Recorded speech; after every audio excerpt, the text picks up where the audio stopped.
ते जो भी मेरा जॉब कॉल लगा इसका मेरे को पता नहीं किसने लगाया किसने ना मैं गया नहीं काम पर, कहाँ पर काम लगा कहाँ पर, उस चीज़ का मेरे को पता नहीं है। दर्शकों, इस समय मैं मौजूद हूँ भद्रवा के आरटीटी ऑफिस में, बीडीओ कार्यालय में मौजूद हूँ। हम तक काफ़ी लोगों के से जो हम तक रिपोर्ट्स पहुँच रही है, काफ़ी सोर्सेज से हम तक रिपोर्ट्स पहुँच रही है, जो एमजी नरेगा के तहत जो काम कर रहे हैं, जो अटेंडेंस लगाई जा रही है वो खाली जो है कागज़ों तक समेत है। जो ग्राउंड पर अगर देखी जाए तो ग्राउंड पर वहाँ पर जो है कोई भी जॉब कार्ड होल्डर जो है वहाँ पर जो ग्राउंड पर कोई भी काम नहीं करता और फेक अटेंडेंस लगाई जा रही है। और लगभग जो शीट्स की अगर बात करें हम, शीट्स भी जो है 200-250 के करीब जो है हाज़िरियाँ उठाई गई है, मगर जो ग्राउंड पर है, ग्राउंड पर ज़ीरो काम बताया जा रहा है। हम तक ये जो सोर्सेज के हवाले से रिपोर्ट पहुंची है, ये मैं एक पंचायत उदराना की बात नहीं कर रहा हूँ, ऑल ओवर जो हमारे भद्रवा के 30 पंचायतें हुआ, 30 पंचायतें जो है उनमें सब में यही हाल लगा हुआ है। हम जो है ये बात वीडियो भद्रवा से भी करने की कोशिश करेंगे। हम इस समय बिल्कुल ठीक वीडियो कार्यालय में मौजूद है, वहाँ भी हम जाएंगे वीडियो से बात करने। जी बहुत बहुत शुक्रिया आपका। पहले मैं आपको ये बता दूं कि पहले यहाँ पंचायत सेक्रेटरी चेंज हो गए, उसके बाद जेईज जो टीए हैं जो नरेगा डील करते वो भी ट्रांसफ़र हो गए थे। तो थोड़ी देर पहले से हमारे एस्टीमेट बनना शुरू हो गए, जैसे आपको भी पता है। तो बात सवाल आपका है कि 30 पंचायतें, फ़िलहाल मैं आपको ये बता दूं कि मेरे अभी 18 पंचायतों में ही शीट निकले हैं। वे भी आज एक और चढ़ गया होगा, 19 पंचायतें। 11-12 पंचायतें मेरी ऐसी हैं जहाँ अभी तक भी मेरे कोई डिमांड नहीं लगी है। कारण ये रहा कि मेरे वहाँ टेक्निकल असिस्टेंट जो ट्रांसफ़र हो गए थे, नए टेक्निकल असिस्टेंट आते आते उनकी पहले आईडीज़ बनती हैं, फिर उसके बाद एस्टिमेट बनाएंगे, थोड़ा टाइम लगता है।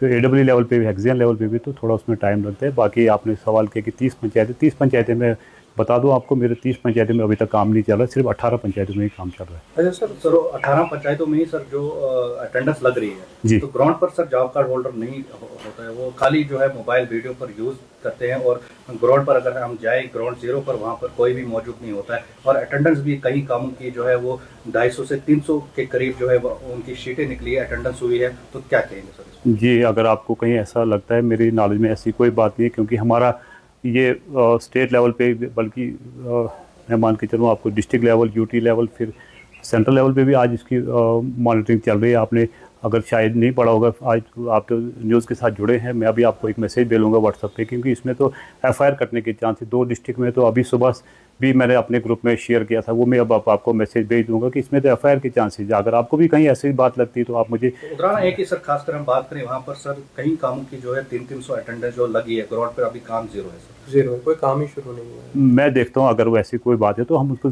कुछ जॉब कार्ड होल्डर्स ने हमारे साथ बात की, उन्होंने हमें बाइट दी, बुलाया। उन्होंने कहा कि हमारे जो जॉब कार्ड है वो ऐड किए गए हैं डिमांड फॉर्म में, ना ही उन्होंने कोई कंसल्ट दी है, ना ही कोई सिग्नेचर किया, वो जाली सिग्नेचर हो रहे हैं।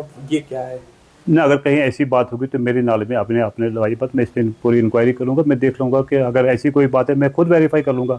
आपको पूरा पता कि अगर मैं जब वेरिफिकेशन पे आऊँगा, तो आप भी पहले पिछले साल मेरे साथ आए थे, तो इस बार भी करेंगे। तो अगर कहीं ऐसा पाएंगे तो हम उनकी जॉब कार्ड ही डिलीट कर दूँगा। अगर मेरा उसमें एम्प्लॉय कहीं उसमें मुलविस है तो आप ये जान के चलें कि वो भी इससे बचेगा नहीं। सर? जो जनता है, जिनका हक है, वो बेचारे जो बस धरे के धरे हैं, बाकी किसी का काम नहीं। देखिए, फिर अगर ये इसमें फिर आप ये मान के चलो, फिर इसमें पूरे लोग इन्वॉल्व हैं। मैं ये नहीं मानूंगा कि 2 लोग ही इन्वॉल्व हैं। अगर किसी ने, ये आज लोग अनपढ़ तो है नहीं, बाकियों के काम, आप किसी का अटेंडेंस वो लगा दो, मैं किसी का अटेंडेंस लगा दूँ तो उनका फिर वो उनका इसमें मुलविस नहीं है। ये तो सारे फिर तो पूरी दाल ही काली है। इसमें क्या आप कॉग्निजेंस ये लेंगे कि अगर फिलहाल कोई जॉब कार्ड होल्डर मुझे ऐसा पाएगा कि जो सिर्फ अटेंडेंस के लिए आता है, उसके बाद अपने घर चले जाता, तो यकीन मान लो कि मैं वो जॉब कार्ड ही डिलीट कर दूंगा। तो ये जो काम जो हुए ही नहीं ग्राउंड पे, जो नहीं हुए तो उनको ज़ीरो हो जाएगा तो फिर मैं देख लूँगा कि इसमें क्या मसला है, वो देख लेंगे हम। तो बाकी जो फर्दर जो लोगों के काम आए हुए हैं, जो बेचारे वेट कर रहे थे काफ़ी, उनके कब होंगे? उनके लग रहे हैं ना। मैंने आपको बोला था कि थोड़ा किसी वजह से हमारे डिमांडें थोड़ा लेट हो गई। बाकी आपने मैंने पहले बोला आपको कि सिर्फ 18 या 19 पंचायतों में हमारे काम चल रहे हैं। आप देख ले, 2-3 दिन में हमारे सारे काम लग जाएंगे। समय हमारे साथ कुछ पंचायत के लोग भी जुड़े हुए, इनसे अभी हम बातचीत करेंगे। आखिर क्या आपको मुश्किलात हो रही है? जी, आज मेरे को 25 दिन हो गए जियो टैग हुए मेरे काम को। 25 दिन से अभी कोई डिमांड नहीं पकड़ रही है। JRS को फ़ोन करता हूँ, बोलता है मेरी ट्रांसफ़र हो गई। इधर आते हैं, इधर होता ही नहीं है, कोई समझ ही नहीं आ रही क्या मसला हो रहा है। अब हम भी काम करने के लिए रुक रहे हैं, मेरे को भी काम है, 2 मेरे साथ 4-5 बंदे और उनको भी काम है, समझ ही नहीं आ रही है क्या मसला है। तो क्या अपील रहेगी आपकी, जो एडमिनिस्ट्रेशन है उनसे क्या अपील रहेगी? यही कि काम खोले जाए, टोटल 5-6 काम खोलें, उसमें भी पता ही नहीं लगता है, एक दिन एक काम खोलते हैं, 10 दिन के बाद दूसरा काम खोलते हैं, पता ही नहीं लग रहा है क्या मसला है इधर। तो आप यहाँ आए, बीडीओ साहब से आपने बात की, यहाँ पर थे वो भी? नहीं नहीं, यहाँ पर नहीं थे, इधर सिर्फ सिफारिश का ही काम चल रहा है, जो सिफारिश कर रहे हैं उनके काम चल रहे हैं बस, और किसी के काम नहीं चल रहे हैं।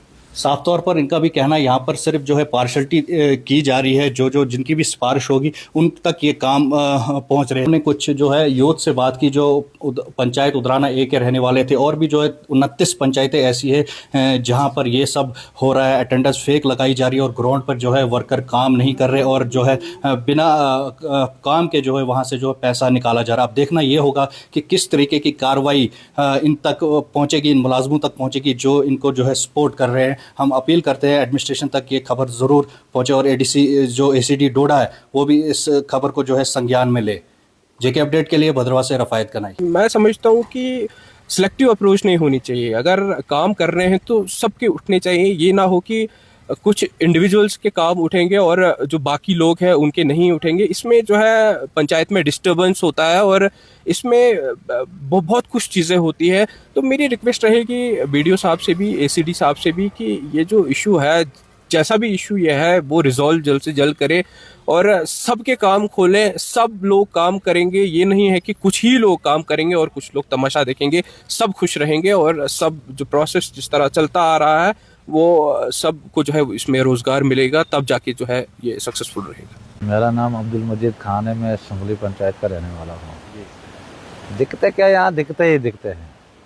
पहले सरपंच वगैरह थे, उन्होंने भी अपनी सियासी, कांग्रेस का सरपंच उसने कांग्रेसियों का काम किया, जो एनसी का सरपंच था उनसे एनसी वर्करों का काम किया, बीजेपी का सरपंच बनेगा कहीं वो बीजेपी वालों का काम करता है। मतलब आम आवाम जो है उसको धक्के धक्के है। टीमें बनी हुई हैं, बंदे हर पंचायत में इन्होंने खड़े किए हुए, अपने अपने बंदे रखे हुए हैं, तो वो लेन देन करके उनको एक एक बंदा 5-5 काम कर रहा है। बाकी जनता जो उनको 2 साल में कहीं एक काम मिलता है, वो भी इतना टफ काम होता है कि उस बेचारे को पले ही कुछ नहीं पड़ता है।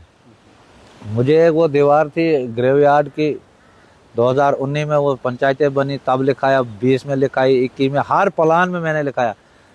इजलास से इधर आना है तो वो उसको काट देते हैं, उस जगह अपने बंदे का काम रख लेते हैं। मतलब इतना पैसा सेंटर से आ रहा है और ये सिर्फ चुनी हुई टीमें इन्होंने बना रखी हैं जो लेन देन करके, मतलब अगर किसी को 5 काम मिलते हैं तो वो 20-30 हज़ार रुपये आगे इनको दे देता है। कमीशन तो अलग है ना, वो जो 30-40% वो तो जाता ही जाता है। वेंडर का है सिस्टम, वेंडर ने कभी, मैंने तो जब से नरेगा बनी है मैंने देखा ही नहीं है कहीं वेंडर ने एक पत्थर भी डाला हो। लेकिन वो वेंडर के खाते में पैसा वो क्यों पड़ता है, उसके खाते में वो कहाँ से आता है, क्यों देते हैं उसको, एक पत्थर आज तक हमने कहीं वेंडर को डालते हुए नहीं देखा। वो मजदूरी बेचारे अपना पैसा, उसी मजदूरी में से वो मटेरियल भी लाते हैं, सीमेंट भी लाते हैं, बजरी भी लाते हैं, पत्थर भी लाते हैं। मटेरियल भी उन्होंने उसी में से लगाना है। उसके बाद लेबर तो खुद है वो, उसके बाद उनको क्या पले पड़ता है, 274 रुपये दिन में है, तो उसमें मटेरियल भी उसने लगाना है, लाना है। अच्छा आप देखो कहीं काम है रोड से 5-5, 10-10 किलोमीटर दूर, तो दरिया से बजरी उनको पड़ती है 500 रुपये का बैग उधर, तो पीछे से बोलते हैं नहीं जी हम मजदूरों को दे रहे हैं, उनको पल्ले ही नहीं कुछ पड़ रहा है, ये तो रास्ते से ही खत्म। अगर आपका सपना भी गवर्नमेंट जॉब पाने का है लेकिन बड़ी बड़ी फीस बन रही है परेशानी, तो मायूस होने की जरूरत नहीं है। मेहनत और सही गाइडेंस से ही हर सपना पूरा किया जा सकता है। जम्मू कश्मीर और लद्दाख का भरोसेमंद और जाना माना कोचिंग इंस्टीट्यूट कैरियर अड्डा पिछले 10 सालों से हजारों बच्चों को एसएससी, जेकेएसएसबी, बैंकिंग, डिफेंस और दूसरी गवर्नमेंट जॉब्स की शानदार तैयारी करवा रहा है। सबसे खास बात यह है कि यहाँ बच्चों को बेहतरीन गाइडेंस के साथ ऐसी तैयारी करवाई जाती है जिससे उनका सिलेक्शन आसान हो सके, वो भी बिना किसी ट्यूशन फीस के। यानी यहाँ आपको मिलेगी फ्री कोचिंग। कैरियर अड्डा में सिर्फ क्लासेस ही नहीं बल्कि हर एग्जाम को क्रैक करने के लिए शानदार मॉक टेस्ट सीरीज भी उपलब्ध करवाई जा रही हैं, जो बच्चों की तैयारी को और मजबूत बनाती हैं। जो बच्चे सेल्फ स्टडी कर रहे हैं वो भी इस सुविधा का फायदा उठा सकते हैं। इसके अलावा बच्चों के लिए फ्री डाउट सेशंस भी रखे जाते हैं, जहां हर सवाल और हर परेशानी का आसान तरीके से हल बताया जाता है। कैरियर अड्डा की मेहनत और बेहतरीन टीचिंग का नतीजा है कि आज 3500 से ज्यादा बच्चे किसी न किसी सरकारी नौकरी में अपनी खिदमत अंजाम दे रहे हैं। अगर आपका भी सपना 2026-27 में गवर्नमेंट जॉब हासिल करने का है तो देर किस बात की। आज ही जुड़िए कैरियर अड्डा इंस्टीट्यूट के साथ और अपने सुनहरे मुस्तकबिल की शुरुआत कीजिए। हमारा पता है कैरियर अड्डा इंस्टीट्यूट, नियर गुरुद्वारा, रिहाड़ी चुंगी, जम्मू। जम्मू कश्मीर की खबरों के लिए जुड़े रहिए GK अपडेट के साथ।